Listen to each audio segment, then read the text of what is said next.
Historia de la vida. La historia de la vida en la Tierra cuenta los procesos por los cuales los organismos vivos han evolucionado, desde el origen de la vida en la Tierra, hace unos 4.000 millones de años, hasta la gran diversidad presente en los organismos actuales. De la misma forma trata sobre cómo los aspectos ambientales, en forma de catástrofes globales, cambios climáticos o uniones y separaciones de continentes y océanos, han condicionado su desarrollo. Las similitudes entre todos los organismos actuales indican la existencia de un ancestro común universal del cual todas las especies conocidas han divergido a través de procesos evolutivos. Antecedentes. Tras el Big Bang, el universo no reunía las condiciones para que se formara la vida. Para ello fue necesario que pasara cierto tiempo y sucedieran ciertos fenómenos. En los primeros momentos del universo los únicos elementos existentes eran hidrógeno y helio, pero la vida requiere una gran diversidad de elementos. Estos primeros elementos se acumularon formando estrellas, las cuales tras su colapso como supernova dieron lugar al resto de elementos necesarios para que se formen las biomoléculas. Creados estos elementos, la vida seguía sin ser posible hasta que se formaran planetas por acreción que contuvieran dicha diversidad de elementos. El tiempo mínimo para que sucedan estos fenómenos, es decir, para que acabe el ciclo de una generación de estrellas, y tras ello se formen planetas con los restos de la supernova, es no menos de 4.000 millones de años. Los organismos dominantes de la vida en el Arcaico temprano fueron bacterias y arqueas, que coexistieron formando alfombras microbianas, también conocidas como tapetes o esteras microbianas, y estromatolitos. Muchos de los sucesos más importantes en la evolución temprana, se cree, han tenido lugar dentro de ellos. La evolución de la fotosíntesis oxigénica, alrededor de hace 3.500 millones de años, condujo a la oxigenación de la atmósfera, que comenzó hace alrededor de 2.400 millones de años. La evidencia más temprana de eucariotas, células complejas con organelos, data de hace 1.850 millones de años, y si bien pudieron haber estado presente antes, su diversificación acelerada comenzó cuando empezaron a utilizar el oxígeno en su metabolismo. Más tarde, alrededor de hace 1.700 millones de años, los organismos multicelulares comenzaron a aparecer. Con la diferenciación celular, cada célula del organismo comenzó a realizar funciones especializadas. Las primeras plantas terrestres datan de alrededor de 450 millones de años, aunque la evidencia sugiere que la espuma de algas se formó en la Tierra tan pronto como hace 1.200 millones de años. Las plantas terrestres tuvieron tanto éxito que se cree que han contribuido a la extinción del Devónico tardío. Los animales invertebrados aparecen durante el período Ediacárico, mientras que los vertebrados se originaron hace alrededor de 525 millones de años durante la explosión cámbrica. Durante el período pérmico, los sinápsidos, entre los que se encontraban los ancestros de los mamíferos, dominaron la Tierra, pero el evento de extinción del Pérmico Triásico hace 251 millones de años estuvo a punto de aniquilar toda la vida compleja. Durante la recuperación de esta catástrofe, los arcosaurios se convirtieron en los vertebrados terrestres más abundantes, desplazando a los terápsidos a mediados del Triásico. Un grupo de arcosaurios, los dinosaurios, dominaron los períodos Jurásico y Cretácico, con los antepasados de los mamíferos sobreviviendo solo como pequeños insectívoros. Después de la extinción masiva del Cretácico terciario hace 65 millones de años que acabó con los dinosaurios no aviarios, los mamíferos aumentaron rápidamente en tamaño y diversidad.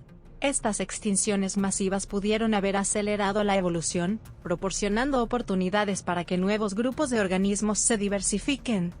La evidencia fósil y la paleobiología indican que las plantas con flores aparecieron, y se diversificaron rápidamente en el Cretácico temprano, entre hace 130 millones de años y 90 millones de años, probablemente ayudado por coevolución con los insectos polinizadores. Las plantas con flores y el fitoplancton marino siguen siendo los principales productores de materia orgánica. Los insectos sociales aparecieron alrededor del mismo tiempo que las plantas con flores. A pesar de que ocupan solo una pequeña parte del árbol genealógico de insectos, que ahora forman más de la mitad de la masa total de los insectos. Los seres humanos evolucionaron de un linaje de los primeros hominoideos erguidos cuyos fósiles datan de más de 6 millones de años. A pesar de que los primeros miembros de este linaje tenían cerebros del tamaño de chimpancés, hay signos de un aumento constante en el tamaño del cerebro después de unos 3 millones de años. Historia temprana de la Tierra. Tabla geológica de eventos principales. Notas. Se ha sugerido que la doble pared de burbujas de los lípidos, como los que forman las membranas externas de las células, pudo haber sido un primer paso esencial. Los experimentos que simulan las condiciones de la Tierra primitiva han reportado la formación de lípidos, y que estos pueden ser formados espontáneamente de liposomas, de doble pared de burbujas, para luego reproducirse a sí mismas. A pesar de que no son intrínsecamente portadores de información de ácidos nucleicos, estarían sujetos a la selección natural para la longevidad y la reproducción. Los ácidos nucleicos como el ARN pudieron haberse formado con más facilidad dentro de los liposomas de lo que les hubiera tomado fuera de estos. Teoría de la arcilla. El ARN es complejo, y existen dudas sobre si se puede producir de una manera no biológica en la naturaleza. Algunas arcillas, sobre todo la montmorillonita, tienen propiedades que las hacen plausibles aceleradoras del surgimiento de un mundo de ARN. Estas crecen por medio de la autorreplicación de su patrón cristalino, están sujetos a una selección natural análoga, como las especies de la arcilla que crecen más rápido en un ambiente particular que rápidamente se convierte en dominante, y estas pueden catalizar la formación de moléculas de ARN. Aunque esta idea no ha tenido en un consenso científico, todavía tiene partidarios activos. Medio ambiente e impacto de la evolución de las alfombras microbianas. Las alfombras microbianas son múltiples capas, multiespecies de colonias de bacterias y otros organismos que generalmente solo tienen unos pocos milímetros de grosor, pero todavía contienen una amplia gama de entornos químicos, cada uno de ellos a favor de un conjunto diferente de microorganismos. Hasta cierto punto, cada alfombra forma su propia cadena alimenticia, pues los subproductos de cada grupo de microorganismos generalmente sirven de alimento para los grupos adyacentes.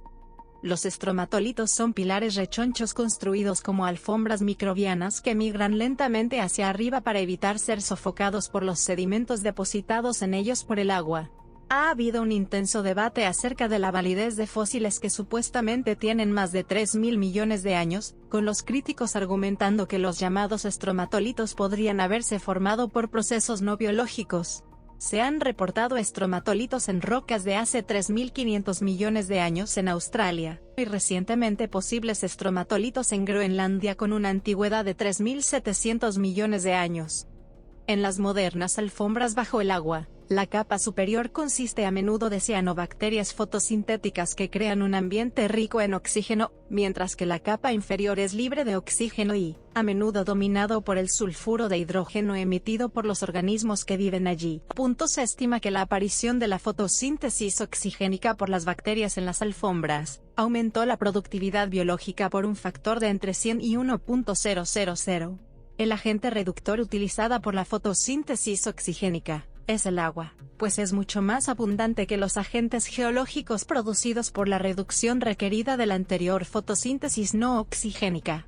A partir de este punto en adelante, la vida misma produce mucho más los recursos que necesita que los procesos geoquímicos.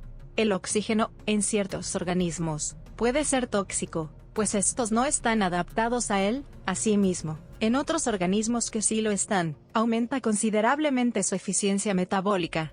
El oxígeno se convirtió en un componente importante de la atmósfera de la Tierra alrededor de hace 2.400 millones de años. A pesar de que los eucariotas pueden haber estado presente mucho antes, la oxigenación de la atmósfera es un requisito previo para la evolución de las células eucariotas más complejas, de la cual todos los organismos multicelulares están construidos. El límite entre las capas ricas en oxígeno y el oxígeno libre en alfombras microbianas se eleva cuando la fotosíntesis no actúa durante la noche, y luego desciende al día siguiente.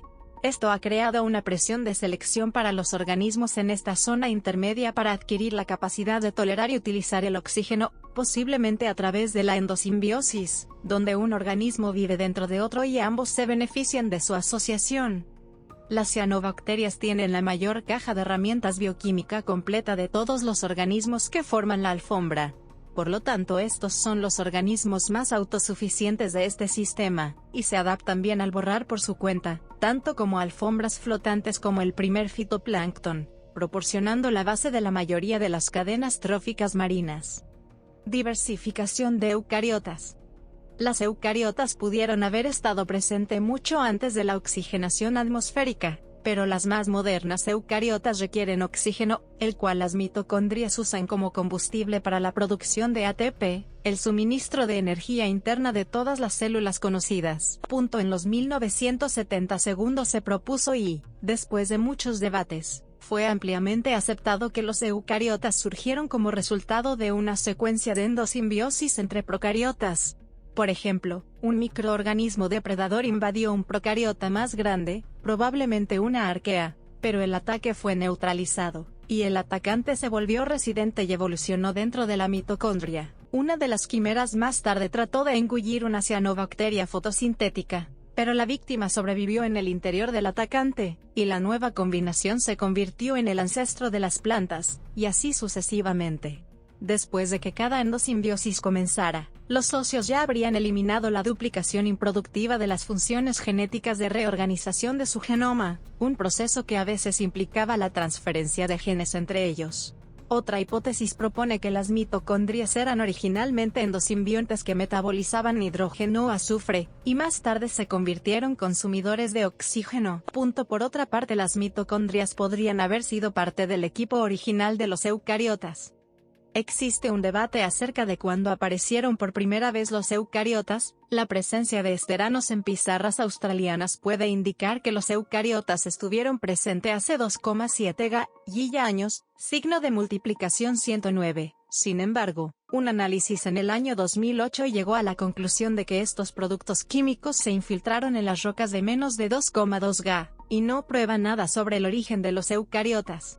Fósiles del alga Gripania han sido reportados en rocas de 1,85 GA, originalmente datados de 2,1 GA, pero más tarde fue revisada, e indica que los eucariotas con organelos ya habían evolucionado. Una variada colección de algas fósiles fue encontrada en rocas datadas de hace entre 1,5 y 1,4 GA. Los fósiles más antiguos conocidos de fungi son de hace 1,43 GA. Aparición de los plástidos. Se cree que los plástidos se formaron a partir de cianobacterias endosimbióticas. La simbiosis se desarrolló alrededor de hace 1500 millones de años, y ha permitido que los eucariotas lleven a cabo la fotosíntesis oxigénica. 3 linajes evolutivos han surgido desde que los plástidos se nombran de manera diferente: los cloroplastos en algas verdes y plantas, rodoplastos en algas rojas y cianelas en glaucofitas. Organismos multicelulares y reproducción sexual. Evolución de la reproducción sexual. Lo que define la reproducción sexual en eucariotas es la meiosis y la fecundación. En este tipo de reproducción se da mucha recombinación genética. La descendencia recibe el 50% de los genes de cada padre, en contraste con la reproducción asexual, en la que no hay recombinación. Las bacterias también intercambian ADN por conjugación bacteriana. Sus beneficios incluyen la resistencia a antibióticos y a otras toxinas, así como la capacidad de utilizar nuevos metabolitos. Sin embargo, la conjugación no es un medio de reproducción, y no se limita a los miembros de la misma especie. Hay casos donde las bacterias transfieren ADN a las plantas y los animales. Por otra parte, la transformación bacteriana es claramente una adaptación para la transferencia de ADN entre bacterias de la misma especie. La transformación bacteriana es un proceso complejo que implica los productos de numerosos genes bacterianos, y puede considerarse como una forma bacteriana de sexo. Este proceso se produce de forma natural en al menos 67 especies procarióticas, en 7 phylums diferentes. La reproducción sexual en eucariotas puede haber evolucionado a partir de la transformación bacteriana. Las desventajas de la reproducción sexual son bien conocidas. La reorganización genética durante la recombinación puede alterar combinaciones favorables de genes, y mientras los machos no aumentan directamente el número de crías en su siguiente generación, una población asexual puede rebasar y desplazar a 50 generaciones de una población sexual que es igual en todos los demás aspectos. Sin embargo, la gran mayoría de animales, plantas, hongos y protistas se reproducen sexualmente. Hay fuertes indicios de que la reproducción sexual evolucionó temprano en la historia de los eucariotas, y que los genes que lo controlan han cambiado muy poco desde entonces. Cómo evolucionó y sobrevivió la reproducción sexual es un rompecabezas sin resolver. La hipótesis de la reina roja sugiere que la reproducción sexual proporciona protección contra los parásitos, porque es más fácil para los parásitos desarrollarse y superar las defensas de clones genéticamente idénticos que en aquellas especies sexuales que presentan defensas dinámicas, y hay una cierta evidencia experimental sobre esto. Por otra parte, contrariamente a las expectativas de la hipótesis de la reina roja, Catherine Hanley y otros encontró que la prevalencia, la abundancia y la intensidad de los ácaros fue significativamente mayor en los gecos sexuales que en los asexuales que comparten el mismo hábitat. Además, el biólogo Matthew Parker, después de revisar numerosos estudios genéticos sobre la resistencia a enfermedades de las plantas, no pudieron encontrar un solo ejemplo coherente de que los patógenos son el agente selectivo primario responsable de la reproducción sexual en el huésped. La hipótesis de la mutación determinista, HMD, de Alexei Kondrashov asume que cada organismo tiene más de una mutación perjudicial, y los efectos combinados de estas mutaciones son más dañinos que la suma de los daños de cada mutación individual. Si es así, la recombinación sexual de genes reducirá el daño que las mutaciones malas hacen a la descendencia, y al mismo tiempo eliminar algunas de estas mutaciones del acervo genético mediante el aislamiento en las personas que se pierden rápidamente pues tienen un número de mutaciones malas superior a la media. Sin embargo, la evidencia sugiere que los supuestos de la HMD son inestables, debido a que muchas especies tienen en promedio menos de una mutación dañina por individuo, y ninguna especie que ha sido investigada muestra evidencia de sinergia entre las mutaciones dañinas. La naturaleza aleatoria de la recombinación provoca la abundancia relativa de los rasgos alternativos que varían de una generación a otra. Esta deriva genética no es suficiente por sí sola para hacer de la reproducción sexual ventajosa, pero una combinación de la deriva genética y la selección natural puede ser suficiente. Cuando una oportunidad produce combinaciones de buenos rasgos, la selección natural le da una gran ventaja a los linajes en que estos rasgos se vincularon genéticamente. Por otro lado, los beneficios de buenos rasgos son neutralizados si aparecen junto con rasgos negativos. La recombinación sexual de buenos rasgos le da oportunidades para vincularse con otros buenos rasgos, y modelos matemáticos sugieren que esto puede ser más que suficiente para compensar las desventajas de la reproducción sexual. La función adaptativa del sexo hoy sigue siendo un gran problema pendiente por resolver de la biología. Los modelos de la competencia para explicar la función de adaptación de las relaciones sexuales fueron revisados por John A. Birdsell y Christopher Wells. Las hipótesis discutidas, sobre todo, dependen de los posibles efectos beneficiosos de la variación genética aleatoria producida por la recombinación genética. Una visión alternativa es que el sexo surgió, y se mantiene, como un proceso para la reparación de daños en el ADN, y que la variación genética producida es un subproducto de vez en cuando beneficioso. Pluricelularidad. Las definiciones más simples de pluricelular, como por ejemplo con múltiples células, pueden incluir a colonias de cianobacterias como Nostoc. Incluso la definición estándar de tener el mismo genoma, pero diferentes tipos de células incluye algunos géneros de algas verdes tales como Volvox, que tiene células que se especializan en la reproducción. La pluricelularidad evolucionó independientemente en organismos tan diversos como las esponjas y otros animales, hongos, plantas, algas pardas, cianobacterias, moho mucilaginoso y mixobacterias. En resumen, existe una variedad de organismos que muestran la mayor especialización celular y la variedad de tipos de células, aunque esta aproximación a la evolución de la complejidad biológica podría considerarse como más antropocéntrica. Las ventajas iniciales de la pluricelularidad incluirían compartir más eficientemente los nutrientes que son digeridos fuera de la célula, mayor resistencia frente a depredadores, capacidad de resistir corrientes adhiriéndose a una superficie fija, capacidad de trepar para obtener luz para la fotosíntesis, capacidad de crear un ambiente interior protegido del exterior, e incluso dar la oportunidad a un grupo de células de comportarse inteligentemente compartiendo información. Estas características podrían haber dado la oportunidad a otros organismos de diversificarse creando entornos más variados que aquellos creados por redes microbianas. La pluricelularidad con células diferenciadas es beneficiosa para el organismo en su totalidad, pero perjudicial desde el punto de vista de las células individuales, ya que la mayoría de ellas pierde la oportunidad de reproducirse.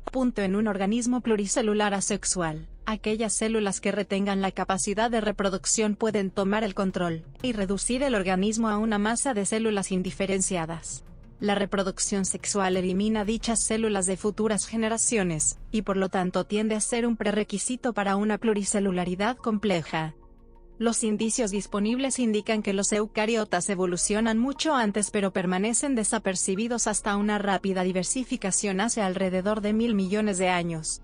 La capacidad de tomar diversas formas es el único aspecto en el que los eucariotas superan a las bacterias y arqueas, y la reproducción sexual permitió a los eucariotas explotar dicha ventaja, produciendo organismos con múltiples células que difieren en forma y función.